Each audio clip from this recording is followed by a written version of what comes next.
I view them as wrong. I don't think that they're evil people, especially the average person. I think that they're misguided, and I think that they ignore evidence of the real world, and they very much cherry pick what they want to think and what they want to believe. Um, I'm not a big fan of John Maynard Keynes, obviously, Who but is? you know, but he did once say that he changed his mind about something, and someone asked him, "Why do you do that?" And he's like, "Well, when I come upon new information, sometimes that changes my mind." And I don't think with a lot of, and that's true of me. In fact, the reason I believe what I believe is because over the years I've believed other things, and then I've come across information that I'm like, I'm completely wrong about that. So Right. you always have to keep an open mind, and I think that a lot of folks on the left are just so just so fossilized in their thinking that they can't believe anything else. And also now it's happened with Donald Trump is this literal hatred of Donald Trump. Yeah, you know, I thought that we were all for cutting waste in government. And all of a sudden, Elon Musk is the most evil person on the planet because he's cutting waste in government because he's trying to get rid of fraud.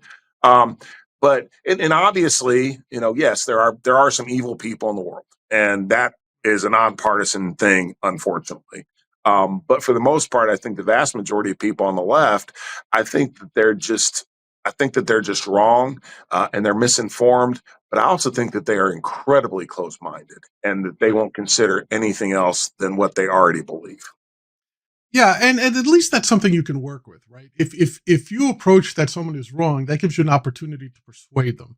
Whereas if you think they're evil, you tend to write them off. And unfortunately, I think politics has evolved to that point, Mayor, where we think the other tribe is evil instead of just wrong, and we cease trying to persuade, and we're instead trying to just write them off and make sure they never win another election, etc. And it's a little disappointing, honestly, as I get older, to just Yeah, I, see that increase. I'm sure you yeah, do as I, well.